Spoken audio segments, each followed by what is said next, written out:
आज दंगल में चर्चा का विषय एक बंगला है जिस पर राजनीति हो रही है। दिल्ली में आम आदमी पार्टी ने आरोप लगाया है कि एलजी के आदेश पर दिल्ली की महिला मुख्यमंत्री आतिशी के घर का सामान सीएम आवास से बाहर फेंककर आवास सील कर दिया गया। हालांकि पीडब्ल्यूडी का कहना है कि केजरीवाल की ओर से बंगला खाली करने के बाद अभी तक बंगले का पूरा निरीक्षण नहीं हो पाया है और न ही बंगले के अंदर के साजो सामान की इन्वेंट्री लिस्ट बन सकी है। ये कार्रवाई पूरी होने के बाद ही नई सीएम को वो बंगला आवंटित किया जा सकता है। फिलहाल बंगले पर दो ताले लगे हुए हैं। पीडब्ल्यूडी विभाग का सील लगा है। सीएम आतिशी जो 7 अक्टूबर को 6 फ्लैगस्टाफ रोड सिविल लाइंस में रहने आई थी, वो वापस AB 17 मथुरा रोड वाले अपने पुराने आवास पर लौट गई हैं। इस बीच आम आदमी पार्टी ने एक वीडियो भी जारी किया है जिसमें सीएम आतिशी पैकिंग किए हुए साजो सामान के बीच बैठकर फाइल साइन करती नजर आ रही। इधर बीजेपी का कहना है कि केजरीवाल ने जो अपने बंगले में करोड़ों रुपए खर्च किए उसका सच अभी तक दिल्ली वालों ने देखा नहीं और बंगले के अंदर के सच को ही छिपाने के लिए बिना आवंटित हुए सीएम आतिशी बंगले में रहने पहुंच गई थी। इसी मुद्दे को लेकर दोनों तरफ से बयानों का सिलसिला जारी है। सवाल यह है कि क्या दिल्ली की सीएम को आवास आवंटन में जानबूझकर देरी की जा रही है? क्या सीएम पद के हस्तांतरण के साथ पुराने सीएम के आवास पर भी दावा करना वाजिब है? और क्या 6 फ्लैगस्टाफ रोड के बंगले में हुए करोड़ों रुपए के खर्च का सच छिपाने के लिए आतिशी ने बिना आवंटन के आवास पर कब्जा किया? पक्ष और विपक्ष के ऐसे तमाम सवालों पर आज के दंगल में हम चर्चा करेंगे। पहले ये रिपोर्ट देख लीजिए।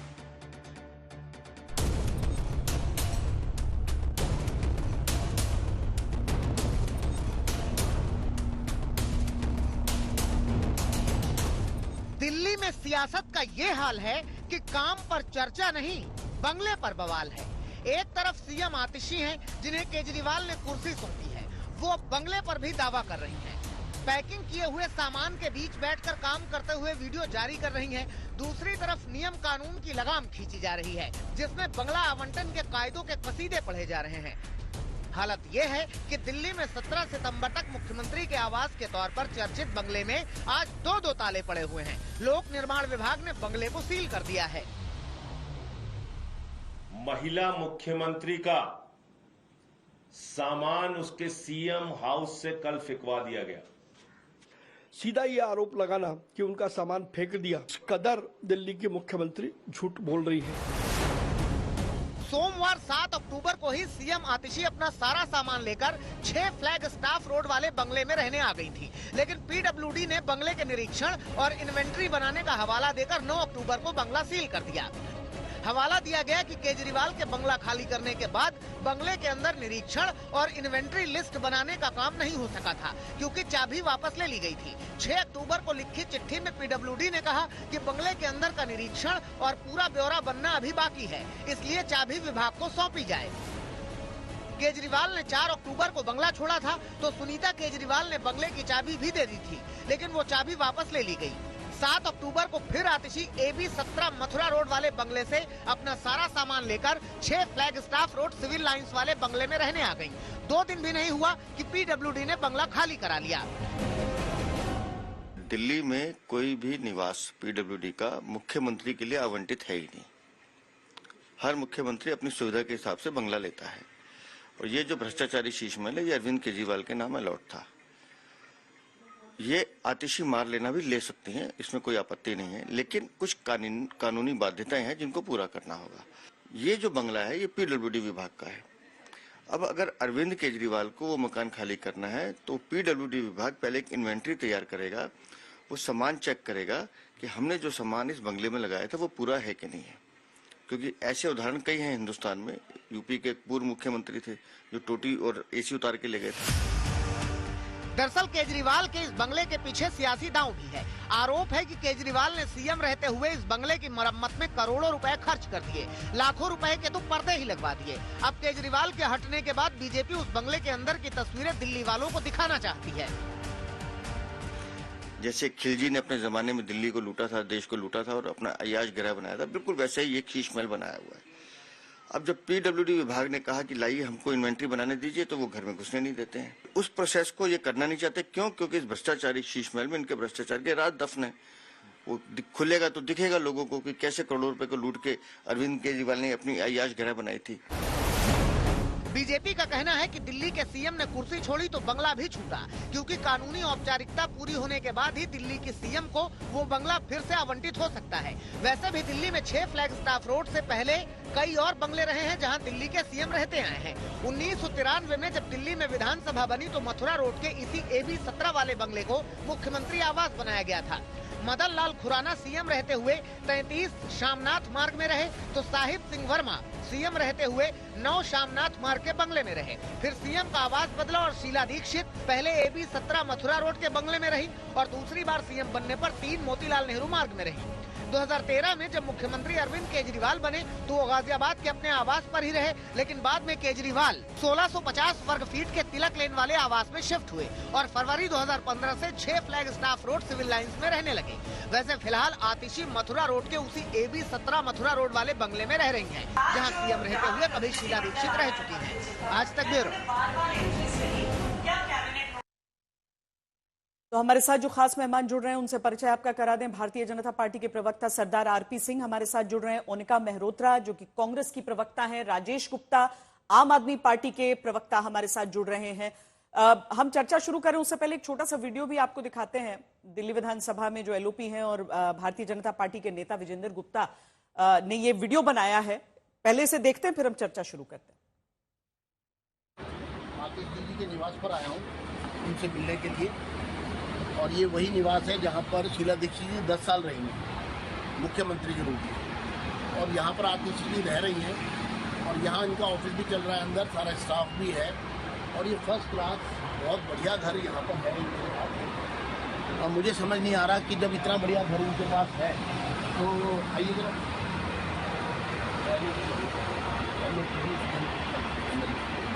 ये मैं देखिए इतना बढ़िया घर इनका आलीशान घर इनके पास है, और ये जो है यहाँ पे गुमराह कर रहे हैं कि हमारे पे जगह नहीं है, और यहाँ से शीला दीक्षित जी ने 10 साल की सरकार चलाई है। तो दोस्तों ये है इनका झूठ जो मैंने आज फिर पकड़ लिया।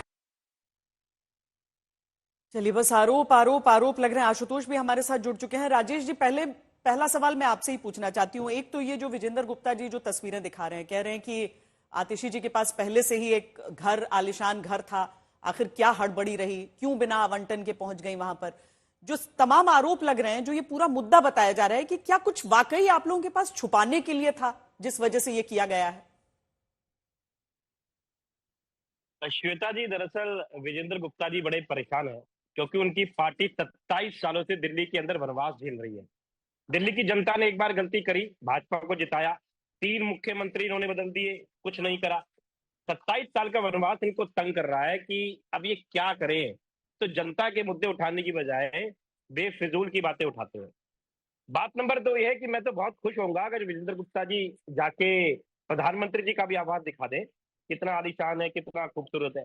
देखिए, पर जब वो दो आवास पर सवाल उठा रहे हैं ना, वो बोल रहे हैं कि जो एक आवास था, कोई हड़बड़ी नहीं थी, फिर क्यों, क्या आवंटन हुआ था? ये मतलब ये चीजें, कुछ चीजें मैं ना आपसे जो प्रोटोकॉल है, जो पूरा नियम कानून के हिसाब से चीजें, वो मैं आपसे समझना चाहती हूँ। क्या आवंटन हुआ था सरकारी बंगले का? क्या सीएम आवास आवंटन के बाद ही जा सकते हैं? ये सारी चीजें हम बीजेपी से भी समझेंगे, कांग्रेस से भी, लेकिन पहला मैं आपसे जानना चाहती हूँ, क्या कोई आवंटन की चिट्ठी दी गई थी? देखिए, आप अच्छी तरीके से जानती हैं कि आज तक ये बिल्कुल क्लियर है सभी प्रदेशों के अंदर या कहीं भी जहां पर मुख्यमंत्री होते हैं, चुने हुए विधायक मुख्यमंत्री चुनते हैं और फिर मुख्यमंत्री अपनी मर्जी के साथ में अपना आवास चुनते हैं, अपनी इस हिसाब से कि कहां वो आसानी से जा सकते हैं, लोगों को बुला सकते हैं। जो 6 फ्लैग स्टाफ रोड है जहां पर पूर्व मुख्यमंत्री अरविंद केजरीवाल जी रहते थे, वो इस किस्म से बनाया गया है ताकि बाहर से कोई लोग आ सके, अगर बड़े बड़े एंकर्स आप जैसे श्वेता जी आ सके तो तरीके से बैठ सके, बात हो सके, आप वीडियोग्राफी कर सके और हमारी इज्जत के साथ में आपको बिठा सके। लेकिन ये नहीं जाएंगे, ये जाके प्रधानमंत्री जी का तो आवास नहीं दिखाएंगे। अरे भाई, प्रधानमंत्री जी का आवास अच्छा होना चाहिए, पूरी दुनिया के लोग आते हैं। लेकिन इनको दिक्कत किस बात की है कि एक से एक महिला मुख्यमंत्री है, इनको बहुत परेशानी है। आप जानते हैं इनसे हजम नहीं हो रहा। अब वैसे तो हम लोग हिंदू धर्म को मानने वाले लोग हैं, हम तो कल कंजके जमाएंगे, बच्चों को बिठाएंगे, उनके पैर छुएंगे, और ये लोग इस तरीके से महिला का मजाक उड़ाते हैं। बड़ी शर्मनाक है कि इस तरीके से फोन लेके घूम रहे हैं। अरे भाई, अपने एरिया के काम देख लो, देश के अंदर महंगाई के मुद्दों को देख लो, शिक्षा चिकित्सा पे काम कर लो। नहीं करने, इनको सिर्फ और सिर्फ ऐसे मुद्दों को उठाना है जिससे आम जनता का कोई सरोकार तो नहीं। इसीलिए अच्छा, एक बार के लिए फुल एंड फाइनल आंसर दे दीजिए ना उनको। मतलब मैं जी। सारी बातों से आपकी सहमत हूं, लेकिन फुल एंड फाइनल उनको आंसर दे दीजिए कि तुमने आवंटन कर, क्योंकि दिल्ली का देखिए राजेश जी मामला भी थोड़ा अलग हो जाता है ना। बाकी राज्य फुल स्टेट हैं, वहां पर पीडब्ल्यूडी है, यहाँ सीपीडब्ल्यूडी है, नियंत्रण का मामला आ जाता है, आप लोग उठाते ही रहते हैं। लेकिन क्या प्रक्रिया अपनाई गई थी? आप जानते हैं आप लोगों की कितनी लड़ाइयां एलजी के साथ चलती रहती हैं यहां पर, तो प्रक्रिया तो आपको लगेगा ना कि भाई हम पूरी प्रक्रिया को एकदम नियम कानून के अनुसार करेंगे ताकि कोई लड़ाई ही ना हो, हम सिर्फ और सिर्फ काम करें। श्वेता जी, बिल्कुल सिंपल है। चुने हुए मुख्यमंत्री को अधिकार है कि वो कहां जाके रहेगा। ये पीडब्ल्यूडी जब खड्डे हो जाते हैं तो क्या कहते हैं, ये कहते हैं कि दिल्ली की सरकार नहीं भर रही, हम लड़ मर के भरवाते हैं 5 बजे घूम घूम के। और जब बंगला देने का आया तो कहते हैं कि देखिए जी हमारे पास है, अगर हम देंगे। एक बात बताइए, एलजी साहब अभी चेंज हुए थे या आप कोई और आएंगे तो क्या उसका मुआयना होता है, कुछ होता है? या एलजी साहब को भी ऐसा करा जा सकता है कि उठा के कहीं और भेज दिया जाए? कुछ प्रोटोकॉल्स के साथ साथ कुछ नियम होते हैं डेमोक्रेसी के अंदर, उन नियमों का पालन किया जाता है। एक लेकिन शायद शिष्टाचार गवर्नर होता और है, एक एलजी सिस्टम है। का जो ओनरशिप होता है उसके और कुछ उसकी प्रणाली परंपराएं अलग होती है। श्वेता जी, जी। कुछ परंपराएं हैं जिस हाँ। परंपराओं को लगातार चलाया जाता है। एक सम्मान दिया जाता है विपक्ष को भी, ठीक एक है। चुने हुए मुख्यमंत्री को जिसके पास में 60 विधायकों का समर्थन है। आप इसलिए बेइज्जत कर रहे हो कि दिल्ली की जनता ने 3 बार आपको जीतने नहीं दिया, निगम में नहीं जीतने दिया। ये बहुत गलत है। मुझे लगता है कि दिल्ली की जनता पे बात करनी चाहिए। 3 महीने बाद चुनाव है, बीजेपी मुद्दों की बात करे। बंगले के ऊपर आके राजनीति करना, मैं कह रहा हूं मैं प्रधानमंत्री जी के घर पे जाके बनाने लग जाऊं, मुझे लगता है कि ये ठीक नहीं है। और राजनीति में इतने निम्न स्तर की राजनीति किसी को नहीं करनी चाहिए। राजनीति करे, मुद्दों की बात करे, जनता का फायदा हो वो मुद्दे बात करे। चलिए उस ठीक है, सरदार बंगले से आरपी कोई सिंह बकाया तो जी, नहीं है। ये बंगले में कोई आवंटन बकाया या नहीं है। उसकी बात नहीं है। वो राजेश जी यही कह रहे हैं कि सिर्फ आप लोग परेशान करने के लिए ये मुद्दा उठा रहे हैं। दरअसल इसमें कोई मुद्दा ही नहीं है। क्यों कर रहे हैं ऐसा उनके साथ? श्वेता जी धन्यवाद। मैं अपेक्षा करता था जी कि हमारे दोस्त राजेश जी आपके प्रश्न का उत्तर दे देते। आपने उनसे 3 बार पूछा कि अलॉटमेंट का कोई चिट्ठी, कागज पत्री, कोई कॉरस्पॉन्डेंस है क्या? नहीं जवाब दे पाए। वो जवाब दे भी नहीं पाएंगे। कोई इस प्रकार की चिट्ठी पत्री कॉरस्पॉन्डेंस होती तो फट कहते ये रही चिट्ठी, ये रही कॉरस्पॉन्डेंस, ये उनको बगल अलॉट हुआ। अच्छा, मैं मुख्यमंत्री से ही, मतलब मैं आतिशी जी मुख्यमंत्री से ही, फिर भी एक अलॉटमेंट का प्रोसीजर अलॉटमेंट होती है। वो बिना, आप किसी के घर में, जहाँ सरकारी बंगले में भी बिना बताए हुए थोड़ा घुस जाएंगे। एक प्रोसीजर तो फॉलो करना पड़ेगा। और ये कहते हैं बंगला कोई मुद्दा नहीं है, बंगला कोई मुद्दा है। अरे बंगले में आपने कोई 50 करोड़ से ऊपर का घोटाला, उस पर सीबीआई की इंक्वायरी लगी हुई है। उस पर आपने बिना निरीक्षण के, बिना उसके कंप्लीशन सर्टिफिकेट के आपने बंगला बना लिया। वो ठीक है या नहीं है, वो पक्का मजबूत रहेगा नहीं रहेगा। कल अतिशी जी गई, कल कहीं छत पर गिर के टूट गया, कुछ हो गया, फिर किसकी जिम्मेवारी होगी? फिर उसमें फिर कहेंगे देखो जी हमारे को तो बंगला ही ऐसा दे दिया जिसकी छत टूट गई, ये ड्यूटी थी इनकी। तो एक प्रोसीजर है, उस प्रोसीजर को फॉलो करना चाहिए था। जैसे केजरीवाल साहब ने जिस दिन बंगला खाली किया उस दिन चिट्ठी लिखी, अपने एक सहायक को चिट्ठी लिख कर दी कि ये एग्जीक्यूटिव इंजीनियर को चिट्ठी लिखकर भेजी, कहा कि ये मैं बंगला खाली कर रहा हूँ और मैं इस सहायक को अपनी चाबी देकर जा रहा हूँ, ये कहा उन्होंने। अब उसके बाद उस सहायक ने कहा कि मैं आपको आगे पार्ट में डिबेट में बता दूंगा और किस किस को चाबी कैसे कैसे घूमी। और फिर फाइनली चाबी अतिशी जी के पास बिना किसी कागजों के, बिना किसी फॉर्मल डॉक्यूमेंटेशन के पहुंचाई गई। तो अलग इशू है, परंतु मूल बात है बंगला एक मुद्दा है, क्योंकि वहाँ भ्रष्टाचार हुआ। बंगले के अलॉटमेंट में, बंगले के जो मुरम्मत में, बंगले को शीश महल बनाने में, बंगले को जिस प्रकार से तोड़कर बिना कंप्लीशन सर्टिफिकेट के, बिना उसके स्ट्रक्चरल अप्रूवल्स के जैसे से बनाया गया, उस पर क्वेश्चन हैं, उसकी इंक्वायरी हो रही है। और दूसरा ये कि ये अभी शायद खड्डों की बात कर रहे थे कि हम तो खड्डे भर रहे हैं दिल्ली के। अरे कहाँ 10 साल लग गए आपको खड्डे भरते हुए दिल्ली की सड़कों के, 10 साल। अब चुनाव सिर पे आ गया तो आप खड्डों की बात कर रहे हैं। 10 साल तक तो आपको खड्डे ध्यान में नहीं आए। यहाँ आप अपने इलाके में बताइए साहब कितने खड्डे आप भरवा रहे हैं। मेरा इलाका तो अभी खड्डों से भरा पड़ा है। तो अच्छा, एक चीज आरपी सिंह जी, एक चीज आप भी बताइए मुझे। सरदार आरपी सिंह जी, ये चीज मैं आपसे समझना चाहती हूँ कि ये सब पूरी दुनिया के सामने थी ये बात कि अरविंद केजरीवाल अब मुख्यमंत्री नहीं रहेंगे, आतिशी अब मुख्यमंत्री हैं। तो सीधी सी बात थी कि सीएम आवास जिस जगह को कहा जाता है, आप लोग कह रहे हैं कि चलिए सीएम आवास के जैसी चीज नहीं दिल्ली में और इसका पूरी प्रक्रिया, पर सीएम छोड़ रहे हैं, दूसरी सीएम आ रही हैं, तो ये एक प्रक्रिया थी कि वो सीएम आवास में जाएंगी। कोई ये बहुत अप्रत्याशित चौंकाने वाली चीज नहीं थी। और इसीलिए अगर आपके ऊपर आम आदमी पार्टी सवाल उठा रही है तो मैं चाहूंगी इस चीज को एक्सप्लेन कीजिए। क्या आप लोग बेफजूल का विवाद उठाने की कोशिश कर रहे थे या आप चाहते हैं कि भ्रष्टाचार की हम जांच करें? नहीं श्वेता, पहली बात तो सीएम निवास नाम से दिल्ली में कोई आवास आवंटित या एलोकेटेड नहीं है कि यही सीएम निवास होगा। जैसे प्रधानमंत्री निवास एलोकेटेड है कि जो भी प्रधानमंत्री होंगे उनको उसी जगह रहना पड़ेगा, राष्ट्रपति जी जो होंगे अब उन राष्ट्रपति जी को उसी जगह राष्ट्रपति भवन रहना पड़ेगा, ये नहीं कहीं वो रुकेंगे। उपराष्ट्रपति जी का भी अब क्लियर हो गया कि उपराष्ट्रपति को मुख्य एक बंगले में रहना पड़ेगा। तो इस प्रकार सीएम नाम से कोई निवास नहीं है। जहां अभी आतिशी जी रह रही हैं वहां पर मुख्य शीला दीक्षित जी ने 5 साल काम किया, उसी निवास से काम किया शीला दीक्षित जी ने। तो इसलिए कहना सीएम नाम से निवास है, कोई निवास नहीं है। एक दूसरा, एक वह मुख्यमंत्री रहते उन्होंने वहां पे सब तोड़फोड़ करके जिस प्रकार से 56 करोड़ रुपए या 50 करोड़ रुपया लगभग वहां पे लगवाया, जिस प्रकार से कई करोड़ों के पर्दे, जो मेरी जानकारी में हो सकता है मैं गलत हूं, 4 लाख रुपए का एक कमोड लगवाया और एक कोई विदेश से पत्थर मंगवाया गया जिसपे केजरीवाल जी की पत्नी ने सैंक्शन दी ये पत्थर अच्छा है नहीं अच्छा है। वो अलग बात है, वो जांच हो रही है, वो जांच होगी उसकी, क्योंकि एक सरकारी बंगले पे 56 करोड़ रुपया खर्च देना ये अपने आप में पता लगता है। और ये वही लोग हैं जो कहते थे हम बंगला नहीं लेंगे, हम गाड़ी नहीं लेंगे, याद है ना, हम तो कोई गाड़ी नहीं लेंगे, हम तो 2 कमरे के फ्लैट में रहने या 3 कमरे के फ्लैट में रहने लोगों में से हैं। आज सीएम निवास इतना बड़ा इशू बन गया इनके लिए। एक और ऐसा क्या है वो सीएम निवास में जो छुपाना चाहते हैं, ये ऐसी क्या चीज है जो सीएम निवास के कारण से छुपाना चाहते हैं? उसमें ऐसा क्या है जो अरविंद केजरीवाल ने लगाया जिसको ये चाहते नहीं कि उसकी जांच हो पाए पूरी की पूरी? ठीक है राजेश जी, आपसे इसका जवाब लेंगे, लेकिन पहले एक एक प्रतिक्रिया सारे गेस्ट से ले लेती हूँ। ओनिका जी, आपके हिसाब से ये क्या है, एक बेफिजूल का उठाया हुआ विवाद या फिर कुछ छुपाने की कोशिश? श्वेता जी, ये कोई मान सम्मान या महिला सीएम का इशू नहीं है, ये प्रोसीजर्स होते हैं।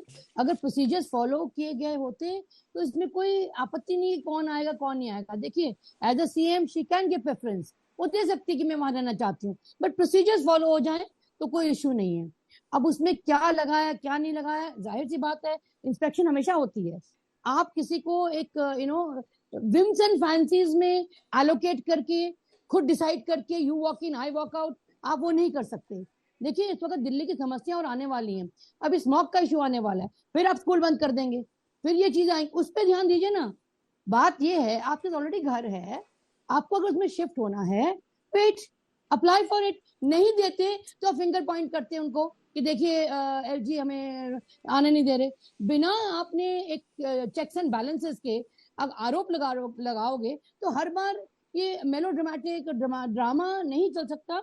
आई think people of Delhi Shweta ji समझ चुके हैं, ये फोटो ऑप, ये जो कॉपी करते हैं भारतीय जनता पार्टी से ड्रामेबाजी, that doesn't work. You have to be honest with the people of Delhi. अगर आपको लगता है कि आपने बहुत काम किया तो आप ऑनेस्टली काम दिखाइए, बंगला मत खेलिए मैम, बहुत बंगले हैं, बहुत जगहें हैं।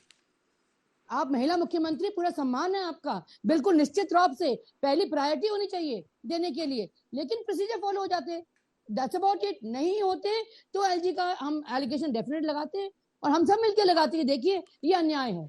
आप अगर मुख्यमंत्री मिल चुकी है दिल्ली के लिए, हम तो हम तो गुड विश करते हैं कि दिल्ली का भला हो। चलिए मुख्यमंत्री तो मिले, हमें काम तो शुरू हो। मैं फिर अंदेशा दे रही हूँ, देखिए आने वाली समस्या आने वाली है, उसमें कोई है इनकी टिप्पणी, कोई इंतजाम हो रहा है? इनके स्मॉक टावर तो बंद हो चुके हैं श्वेता जी, क्या ये करेंगे आगे? आप घर में ऑलरेडी बैठी हैं, वहां से काम करिए, जब खाली होगा आप चले जाइएगा, ढोल नगारों से जाइए, कोई आपत्ति नहीं है मैडम। आशुतोष, क्या प्रक्रिया फॉलो होनी चाहिए? आमतौर पर हम सामान्य जो सरकारी अधिकारी हैं उनको भी देख लें, अगर एक अफसर छोड़ रहा होता है दूसरा जा रहा होता है तो एक मैंडेटरी इंस्पेक्शन होता है। अब क्या ये विवाद ज्यादा तूल दिया जा रहा है इसे, या फिर एक नियम को फॉलो करना चाहिए था?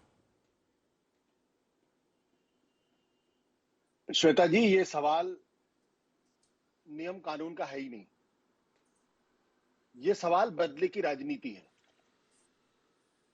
एक मुख्यमंत्री है, इतनी तो गरिमा कम से कम होनी चाहिए कि आप उनका सामान निकाल के बाहर फेंक रहे हैं।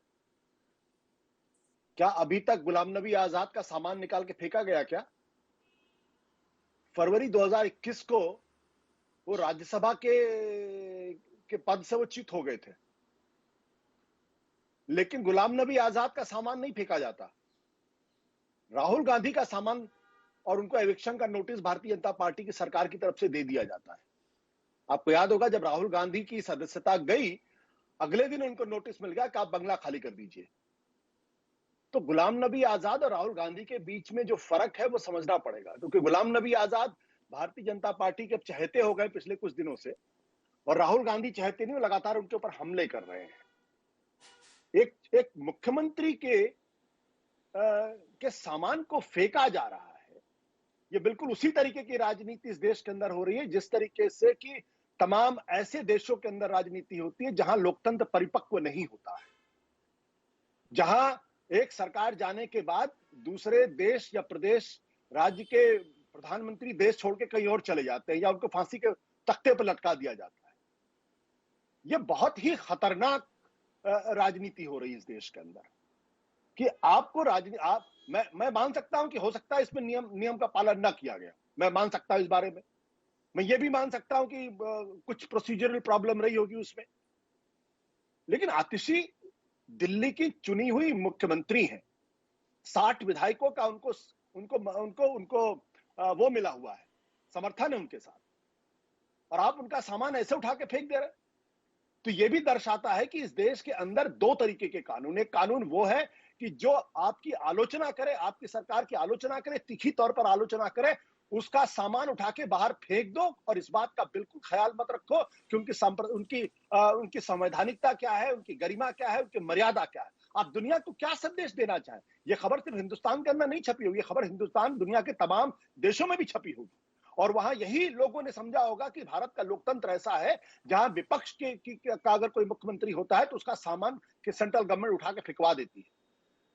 तो इसलिए मुझे लगता है कि ये सवाल, अब नियम कानून की बात तो तमाम तरीके की बातें की जाएंगी, लेकिन कांग्रेस पार्टी की प्रवक्ता को भी इस सवाल का जवाब देना चाहिए ना कि राहुल गांधी का बंगला तो फौरन खाली करवा लिया गया, गुलाम नबी आजाद से क्यों नहीं खाली करवाया गया? और जब ये सवाल जब urban development minister Hardeep Puri से पूछा गया, तब हरदीप पुरी ने क्या जवाब दिया उसको, वो भी आप लोग देख लीजिए, अभी गूगल करिए, आपको पता चल जाएगा। ठीक है, अब सरदार आरपी सिंह, सीधा आरोप आपके ऊपर है, इसलिए जवाब लूंगी, लेकिन चूंकि आपने आरोप लगाया आम आदमी पार्टी पर, इसलिए राजेश गुप्ता जी आप इस सवाल का जवाब दें जो आपसे पूछ रहे हैं कि क्या इतना कुछ वहां पर बनाया गया है, इतना कुछ छुपाने को है कि आप लोग नहीं चाह रहे हैं कि इसमें किसी भी तरह की निगरानी का कोई स्कोप रह जाए?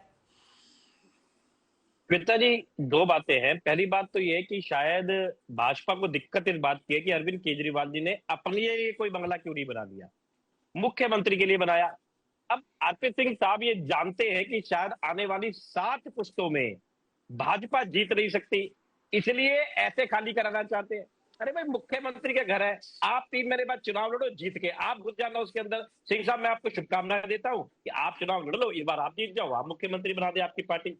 लेकिन हमने यार केजरीवाल जी ने अपना बंगला तो नहीं बनाया कि हरियाणा के किसी गांव में या दिल्ली के किसी शहर के अंदर उन्हें अपना कोई घर तो नहीं बनाया 100 गज का भी।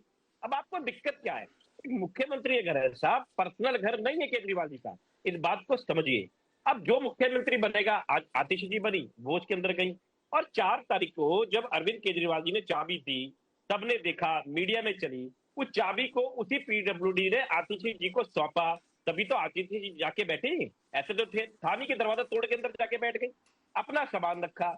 अब आपने बहुत इज्जत करी एक महिला की, जैसे मैं कह रहा हूँ कंजा के जमा रहे हो, तो आपने महिलाओं की, कन्याओं की इज्जत करी, सामान उठा के बाहर फेंक दिया। आप इस तरह की राजनीति करके आपको लगता है दिल्ली की जनता खुश होगी, ये दुनिया देख रही है? तो ये जो सवाल है बार बार, उसका एड्रेस है आरपी सिंह साहब, 6 फ्लैग स्टाफ रोड, ठीक है? आप उसको जो मर्जी नाम दिए जाओ, आप लोगों का काम है, अब नाम दे देते हो। कांग्रेस की हमारी बहन बैठी है, उनके बड़े नेता को आपने पप्पू कहना शुरू कर दिया, तो आपने मीडिया में चलाना शुरू कर दिया। अरविंद जी के मकान को आपने कह दिया शीश महल है। अरे यार, एक घर है, एक मकान है, मुख्यमंत्री निवास स्थान है। राजेश जी, एक और चीज जो उन्होंने उठाया था, जो हम ग्राफिक्स में भी इस समय दिखा रहे हैं, और मैं एक बार फिर चाहूंगी कि पूरे स्क्रीन पे हम दिखाएं कि जब जब दिल्ली में मुख्यमंत्री बदला है तो मुख्यमंत्री आवास भी, जैसे अभी आतिशी जी जहां रहती हैं वही पता शीला दीक्षित का, अगर हम वो ग्राफिक्स एक बार फिर दिखा पाएं।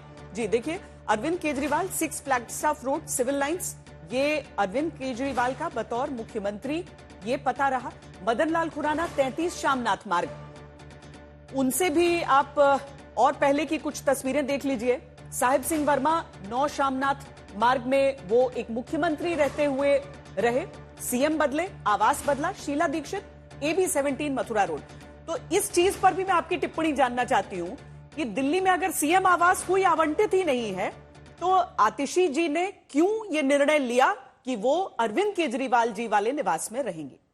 श्वेता जी, आपके सवाल में और जो आपने अभी 2 लाइनें बताई उसमें आपका जवाब छिपा हुआ है कि दिल्ली के जो भी मुख्यमंत्री बने उनकी अपनी मर्जी थी वो कहाँ रहे, और केंद्र की सरकार ने उनके साथ में ऐसा नहीं किया। अटल बिहारी वाजपेयी जी 5 साल प्रधानमंत्री थे, शीला जी की सरकार थी, थोड़ा बहुत झगड़ा था, लेकिन इस तरीके से अटल जी ने नहीं करा, इसलिए हम उनको आज इतना सम्मान देते हैं उनके जाने के बाद भी। अब बाद में कांग्रेस की सरकार रही तो इतनी दिक्कत आई नहीं, ऊपर भी और नीचे भी, केंद्र में और दिल्ली के अंदर। लेकिन जैसे साहिब सिंह जी ने करा, बदनलाल खुराना जी एक ही टेन्योर में 3 मुख्यमंत्री है, तीनों ने बंगले बदल लिए, आप ही ने अभी बताया।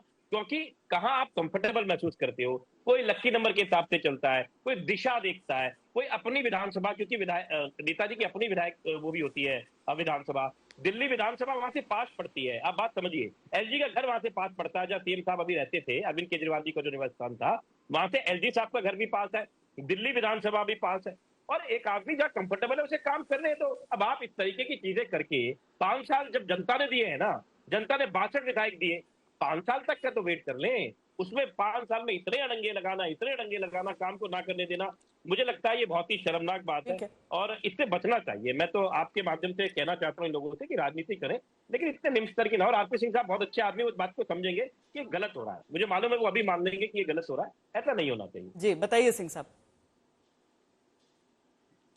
देखिए, पहले तो मुझे एक बात का जवाब देना जो अभी बीच में आशुतोष ने कही कि राहुल गांधी को नोटिस दे दिया गया, गुलाम नबी आजाद साहब को नोटिस नहीं दिया गया। सर, नोटिस गुलाम नबी आजाद साहब को भी दिया गया, जरा आप चेक कर लीजिएगा। उन्होंने फिर अपनी चिट्ठी लिखी कि मैं अपने व्यय पे जो एक टाइम मिलता है कि आप अपने खर्चे पर जो मतलब अपनी जेब से पैसा देंगे और जो कमर्शियल रेंट है वो पे कर सकते हैं। ऐसे कई सारे सांसद हैं जो कमर्शियल रेंट देकर 6 महीने की या साल भर की एक्सटेंशन ले जाते हैं, एक नॉर्मल प्रोसीजर। इसलिए कहना कि नहीं गुलाम नबी आजाद पर शायद कोई स्पेशल कुछ प्रोसीजर हुआ, ये गलत है, पहली बात। दूसरी बात, कोई भी जब सरकारी बंगला खाली होता है उसको हैंडिंग ओवर होती है पीडब्ल्यूडी को। हमने देखा था अभी अखिलेश यादव जी ने जब हैंडिंग ओवर की गई तो टूटियां और वहाँ के एयर कंडीशन गायब हो गए थे। अभी हाल में एक और ऐसे व्यक्ति का बिहार से एग्जांपल आया जहाँ पर सामान गायब हो गया। तो एक बेसिक है कि हैंडिंग ओवर होता है, उसकी एक इन्वेंट्री लिस्ट बनती है, क्या क्या सामान अंदर है, जो सामान लगवाया गया वो सामान सब इन्वेंट्री में है या नहीं है। उसके बाद इन्वेंट्री में चढ़ने के बाद वह सरकार वहां पीडब्ल्यूडी तय करती है किसको बंगला अलॉट करना है। परंतु इस बंगले पर तो सीबीआई इंक्वायरी लगी हुई थी और जिस व्यक्ति की ये बात करिए, तारीख भी गलत बता रही है, ये 5 तारीख की चिट्ठी है, 4 की नहीं, शायद आप जानकारी ठीक नहीं है राजेश जी। 5 तारीख को उन्होंने चिट्ठी लिखी, 6 तारीख को हैंडिंग ओवर हुआ और जिसको चाबी दी गई उसका नाम विजय कुमार था। विजय कुमार ने आगे चाबी दी प्रशांत रंजन को, रंजन जी ने दी मुकेश जी को और मुकेश जी से चाबी पता लगी। आज तक चाबी पीडब्ल्यूडी के महकमे के पास नहीं पहुंची, आज तक नहीं पहुंची। वो तो मजबूरी में जब आतिशी जी ने बिना आवंटन किए हुए, मैं इसलिए कह रहा हूं अगर आतिशी जी को भी बंगला मिला होगा तो उसकी एक आवंटन की चिट्ठी होती है। ये थोड़ा कि मैं ये जो दिमाग में चढ़ गया ना कि हम दिल्ली के राजा हैं, हम अपने महल में जाएंगे, हम अपनी मर्जी से चलेंगे। वो जो केजरीवाल साहब ने छाती पीट पर कहा था हम दिल्ली के मालिक हैं, कहा था ना असेंबली के अंदर, हम दिल्ली के मालिक का गाना गाया था। ये दिल्ली के मालिक नहीं हो सर, आपको दिल्ली की जनता ने चुना है सेवा करने के लिए। आप तो कहते थे बिना बंगले के काम करेंगे, हम 3 कमरे के मकान में रहेंगे। हम आपने शीला दीक्षित के ऊपर क्या क्या आरोप लगाया था, 17 एसी है उनके घर के अंदर, पता नहीं क्या क्या आपने आरोप लगाया था, अपने बारे में नहीं बताते। परंतु जो मूल बात है, किसी भी जब भी कोई बंगला खाली होगा उसकी हैंडिंग ओवर होती है, उसमें एक लिस्ट बनती है भी क्या क्या सामान उसको जो अलॉट किया था वह सामान उसको मिला नहीं मिला। कोई भी उसके एग्जाम्पल्स कई सेट हो चुके हैं देश के अंदर जहाँ सामान व्यक्ति ले गया अपने साथ और उसके बाद फिर वह दिया जा सकता है तो दिया जाएगा। एक दूसरा, जिसपे ऑलरेडी सीबीआई इंक्वायरी चल रही है, तो उसमें सीबीआई जांच भी करेगी ये जो आरोप हैं ये ठीक है या नहीं है, ये ऑलरेडी जांच चल रही है। तो इसमें ये बंगले का इशू क्या आ गया। और जहां वो रह रही हैं वो ऑलरेडी मुख्यमंत्री जी वहां पे काम कर चुके हैं, मुख्यमंत्री निवास वो भी नहीं है, परंतु उस निवास पे मुख्यमंत्री शीला दीक्षित जी ने 5 साल अच्छे काटे थे। जी अनिका जी, आप कुछ कहना चाह रहे हैं? श्वेता जी, मैं ये कह रही हूँ मुख्यमंत्री तो बिना पोर्टफोलियो के थे, ये कह रहे ना मिलने आना जाना और सुविधाएं। और AB 17 में तो मनीष जी रहते थे मेरे ख्याल है, और वहां पर तमाम पोर्टफोलियो उनके पास थे। इशू वो नहीं है मैम, इशू ये है कि बात का बतंगर बनाने वाली बात है। लेकिन मैंने फिर अपने आप को रिपीट करूंगी, अगर आपको प्रेफरेंस, दिशा, वास्तु, जो भी एलजी कह रहे हैं, अगर आपको वो पसंद है या आपको लगता है उसमें आप सक्सेसफुल रहते हैं, आप अप्लाई करिए ना। आई डोंट थिंक सो, मुझे नहीं लगता कि एक मुख्यमंत्री होने के नाते लेफ्टिनेंट गवर्नर साहब विंडिक्टिव पॉलिटिक्स करके कहेंगे कि नहीं नहीं आपको ये नहीं मिलेगा। तो मैं अपनी बात को फिर रखना चाहती हूँ कि अगर प्रोसीजर फॉलो करें, उसको रिक्वेस्ट भेजें कि मुझे ये पर्टिकुलर बंगला चाहिए, फिर ना मिले श्वेता जी, तो हम ये कह सकते हैं हाँ ये विंडिक्टिव है। लेकिन जब ये प्रोसीजर फॉलो नहीं हुआ तब आप एलिगेशन, मुझे लगता है बेमानी है। आप सिर्फ डाइवर्जनल टैक्टिक्स करके दिल्ली की जनता को गुमराह नहीं कर सकते। और ये बहुत ही माइनर इशू है, मुझे लगता नहीं इस इशू को लेके आप पंजाब की बात कर रहे हैं और इन तमाम चीजों जोड़ रहे हो, ये अन्याय है। आप इस तरह से इसको मोल्ड मत करिए। आपको वो प्रेफर है, पूरे 60 के 60 विधायकों को अपील लगाइए ना कि नहीं जी मुख्यमंत्री को वहां आराम है, वहां लोग मिल सकते हैं, और आप इसको मांगिए लेफ्टिनेंट गवर्नर से। घर तो खाली है ना, किसी को तो देना ही है ना हमने, आप ले लीजिए, शान से रहिए। आशुतोष, केवल इसमें राजनीति, मतलब जिस चीज का जिक्र आपने भी किया कि ये गलत तरीका है और एक मिसाल नहीं कायम होनी चाहिए इस तरह की, लेकिन नियम कानून फॉलो करना कहां की गलती है? मतलब क्या नहीं किया जा सकता था ताकि ये विवाद ही, आपको मालूम है कि लगातार आप हर मुद्दे, चाहे जायज नाजायज, हर मुद्दे पर भिड़ंत होगी ही होगी। आपको मालूम है कि ये समय दिल्ली के लिए बड़ा महत्वपूर्ण है, जो त्योहारों का समय जो शुरू हुआ है और एक तरफ से पराली जलने का समय भी शुरू होगा, एक ही साथ ये सारी चीजें होती हैं और दिल्ली ने कई सालों से भुगता है उसके साथ। लेकिन लग रहा है सब चीजों पर हावी आने वाला दिल्ली चुनाव हो गया है। देखिए श्वेता जी, ये सब कहानियां हैं, इन कहानियों का कोई अर्थ नहीं है। अजीत सिंह का बंगला 2014 में खाली करा लिया गया क्योंकि भारतीय जनता पार्टी की सरकार में नहीं थे। चिराग पासवान जब बीजेपी के साथ नहीं थे तो उनका बंगला खाली करा लिया गया। अजीत सिंह कहते रह गए कि जिस बंगले में हम रहते हैं उसको चरण सिंह मेमोरियल घोषित कर दिया जाएगा। बाद में चरण सिंह को आप भारत रत्न देते हैं, लेकिन इस लायक भी उनके बेटे को नहीं समझा गया कि जबरदस्ती उनसे खाली कराया गया। चिराग पासवान रामविलास पासवान के बेटे थे, बीजेपी के साथ नहीं थे, सबको वो तस्वीरें याद है।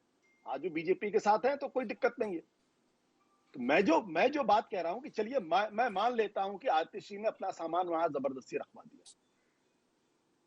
पीडब्ल्यूडी का एक तरीका ये होता है कि एक नोटिस आप दे देते उनको, या ऑफिसर जाता कहता मैडम ऐसा ऐसा हुआ, आपके नाम अलॉटेड नहीं, प्लीज आप इसको हटा लीजिए।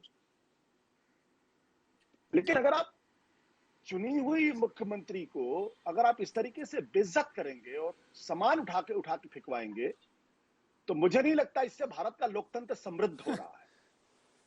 और भारत में ऐसा कभी नहीं होता था, सामान उठवा के फेंकवाना और उसके बाद तमाम तरीके की कहानियां सुनवाना। अगर उस शीश महल में अगर कुछ गड़बड़ हुआ होगा तो अरविंद केजरीवाल के जाने के पहले ही वो सारी चीजें बदल दी गई होंगी जो जिस और आरपी सिंह साहब इशारा कर रहे हैं। मैं एक दूसरे गहरे सवाल की तरफ इशारा कर रहा हूं। ऐसा क्यों होता है कि राहुल गांधी की सदस्यता जाती है और उनका अगले दिन एविक्शन नोटिस उनको आ जाता है और गुलाम नबी आजाद उस बंगले में बने रहते हैं? क्या राहुल गांधी से नहीं कहा जा सकता था नियम के हिसाब से? आशुतोष जी, उन्होंने उसका जवाब दिया है अभी। आशुतोष, उन्होंने मैं कान की मशीन भेजता हूँ, सुनने में ऊंचा होने लगे क्या? मैंने आपको बीच में नहीं क्या टोका। कर रहे हैं आप आशुतोष? सिंह साहब please be civil. RP Singh साहब प्लीज बी सिविल। मैंने आपको बीच में नहीं टोका, आप मुझे बीच में मत टोकिए। मैं जो सवाल खड़ा कर रहा हूं कि जब अगर गुलाम नबी आजाद का एंटाइटलमेंट खत्म हो गया था तो राहुल गांधी की भी एंटाइटलमेंट खत्म हो गया था। अगर गुलाम नबी आजाद उस बंगले में रह सकते थे पैसे देकर या देकर, तो राहुल गांधी भी रह सकते थे। लेकिन राहुल गांधी का बंगला रह सकते थे, मैं भी कहता हूँ रह सकते थे। राहुल गांधी कहते मैं रहना चाहता हूँ। आरपी सिंह साहब, राहुल गांधी कहते मैं रहना चाहता हूँ, चिट्ठी लिखकर कहते मैं रहना चाहता हूँ। आप इनको चुप कराइए भाई, मैं इनसे तूते मैमे के लिए नहीं आया हूँ। मैं आशुतोष जी वो कह रहे हैं कि उन्होंने चिट्ठी लिखी थी और वो उसका खर्च उठाने को तैयार थे, इसीलिए वो। आरपी सिंह जी थोड़ा संयम में रह के आप अपनी बात कह सकते हैं जी। श्वेता जी मैं जो सवाल खड़े कर रहा हूं वो सवाल बहुत महत्वपूर्ण है। आप देखिए पाकिस्तान में क्या हो रहा है। एक सरकार जाती है, उसके बाद वहां के प्रधानमंत्री देश छोड़ के लंदन चले जाते रहने के लिए। क्या हिंदुस्तान वैसा होना चाहिए? क्या हम आशुतोष जी उससे पैरेलल हम यहाँ ड्रॉ करेंगे, यहाँ पर बिल्कुल पैरेलल ड्रॉ करना पड़ेगा। श्वेता जी, उससे पैरेलल आप कहां ड्रॉ कर रहे हैं आशुतोष जी? पैरेलल ड्रॉ करना नहीं, ये पड़ेगा। थोड़ा अनफेयर हो रहा है। राजनीति इस देश के अंदर चल रही है। भारत में लोकतंत्र कायम है आज, उसके बावजूद यहाँ पर शांति से सब इस बात पर चर्चा कर रहे हैं। एक पत्रकार होने के नाते ये मेरी जिम्मेदारी है कि मैं उन तमाम इश्यूज को क्यों इशारा करूं। नहीं, जरूर देश के भीतर रहते हुए हर एक इशू का उठाना जरूरी है, पर और आपको नहीं पसंद है तो बात अलग है। नहीं, पसंद की बात नहीं है। देश की तुलना उन देशों से नहीं होनी चाहिए, भारत की तुलना उन देशों से। बिल्कुल तुलना इसमें ठीक है, आपकी मर्जी है, पर उसकी तुलना करना मैं करूंगा। ठीक है, अब मेरा अधिकार है उस तुलना को अस्वीकार करना, क्योंकि भारत की तुलना उससे नहीं हो सकती है। यहाँ पर जनता नहीं श्वेता जी, आपको तकलीफ होगी, माफ करिएगा, आपको तकलीफ हो, मुझे तकलीफ नहीं होती। मुझे भी इस देश से मोहब्बत है। मुझे लगता है कई भारतवासियों को तकलीफ होगी। जो ना पाकिस्तान से तुलना नहीं, उनको समझना चाहिए। आशुतोष जी ने जी, राजेश गुप्ता जी, आपको नहीं पसंद होगा, आपको नहीं पसंद होगा। मेरा पसंद नापसंद बहुत ही न्यूट्रल रहता है, इसीलिए मैं किसी उकसावे में आती हूँ, इसीलिए ठीक है। आशुतोष जी, मुझे पाकिस्तान से तुलना नहीं स्वीकार हुई तो मैंने आपको कह दिया। जी मैं सही तुलना कर देता हूँ। जी राजेश जी, चलिए करिए। मैं एक दूसरी तुलना कर देता हूँ कि जब किसी जयललिता जी के कपड़े के अलमारियां खोली जाएंगी, जूते निकाले जाएंगे, और करुणानिधि जी के साथ में जो होगा आपने देखा, तो क्या ऐसी तुलना चाहते हैं या ऐसी चाहते हैं कि जब अमित शाह जी को उठाया गया, उनको तड़ी पार करा गया, और जब अमित शाह जी बन गए तो उन्होंने जो हमारे कांग्रेस के नेता थे, नाम एकदम दिमाग में नहीं आ रहा, उनको हटाया गया। तो ये क्या हो रहा है? इस तरीके की राजनीति नहीं होनी चाहिए। खैर, मैं उस बात के ऊपर चले जाता। चिदम्बरम जी, नाम मेरे ध्यान आ गया, चिदम्बरम जी के साथ करा गया। दूसरी बात यह है कि अभी आरपी सिंह साहब ने कहा कि गुलाम नबी जी ने चिट्ठी लिख दी थी तो कमर्शियल किराया ले लिया गया। पहली बात तो चिट्ठी में कुछ और ही लिखा था आरपी सिंह साहब, ये नहीं लिखा था कि मुझे बंगला में कमर्शियल रेट दे दूंगा। दूसरी बात, मैं आपसे हाथ जोड़ के निवेदन करता हूं, मैं बहुत छोटा सा आदमी हूं, लेकिन मैं अपने कार्यकर्ताओं से बात करके आपसे बात कर रहा हूं। मेरी गारंटी है, आप किराया बता दीजिए उस बंगले का, हम किराया दे देंगे। भाई, अब दिल्ली के मुख्यमंत्री से किराया चाहते हो तो हम जनता से जाएंगे, 10-10 रुपए इकट्ठे करके किराया दे देंगे। आप किराया बता दो, बताइए कितना किराया है उसका। किराया लेना चाहते हैं मुख्यमंत्री से, आप मालिक कौन है? जो किराया मांग रहा है वो हुआ ना मकान मालिक, जो किराया देने को राजी है वो मालिक कहां से हुआ भाई? तो दिल्ली के मालिक दरअसल एलजी साहब बने हुए हैं, आप लोगों ने उनको बनाया हुआ है। आप सत्ता को पीछे से दरवाजे से घुसना चाहते हैं। सिंह साहब, आगे से लड़िए, आइए, मुद्दों को जनता में लेके आइए। हम आखिरी हिस्से में पहुंच रहे हैं। सरदार आरपी सिंह जी, मैं आपसे एक चीज जानना चाहती हूँ। दिल्ली के लिए दावा आप लोग भी अपना पेश करते हैं, दिल्ली की जितनी जिम्मेदारी अगर आम आदमी पार्टी की है तो हर राजनीतिक पार्टी की है कि आम लोग यहाँ पर स्वस्थ सांस ले सकें। मैं ये आपसे केवल सवाल पूछना चाहती हूं कि आप कह रहे हैं कि ठीक है, अभी नियम कानून नहीं फॉलो हुआ, वो सारी चीजें होनी चाहिए थी। जो चीजें राजेश गुप्ता जी कह रहे हैं, अगर वाकई ये चीजें कह दी जाती हैं, लिख दिया जाता है, ससम्मान वापस आतिशी जी वहां पर रहेंगी, उन्हें काम करने दिया जाएगा। अगर वो काम करना चाहती हैं तो क्या दिल्ली की जनता को इस बात के लिए आश्वस्त कर सकते हैं? ना किराया बता दो, हम दे देंगे। नहीं, बिल्कुल उसमें कोई बिल्कुल उसमें रह सकती, क्यों नहीं रह सकती? वो प्रॉपर प्रोसीजर फॉलो हो, बिल्कुल रह सकती है, उसमें कोई दिक्कत नहीं है जी, परंतु प्रोसीजर तो फॉलो करना पड़ेगा। और राजेश भाई, वो 4 लाख का कमोड बहुत महंगा है भैया, उसका किराया बनना मैं ही नहीं भर सकता। वो 4 लाख का जो इसमें पॉटी करने जाते थे मुख्यमंत्री जी, वो 4 लाख रुपए की है। जो जमीन के फर्श लगाया गया वो कई करोड़ों रुपए के, पर्दे लाखों रुपए के। अरे सुनो, आप आपने बोला ना लाखों रुपए के पर्दे लगाए गए, सुन लो ना सर, आपने किराए की बात कर सर। अरे सर, लाखों रुपए के पर्दे लगाए गए, लाखों रुपए के पर्दे लगाए गए, और कितने रुपए के ऑटोमेटिक पर्दे लगाए। सुनो सर, प्राथमिकता दूसरी होनी चाहिए, लेकिन दुर्भाग्य है कि चर्चा ये है। बहुत बहुत धन्यवाद आप सबका इस चर्चा में जुड़ने के लिए। दंगल में आज के लिए इतना ही। देश और दुनिया की तमाम खबरों के लिए आप देखते रहिए आज।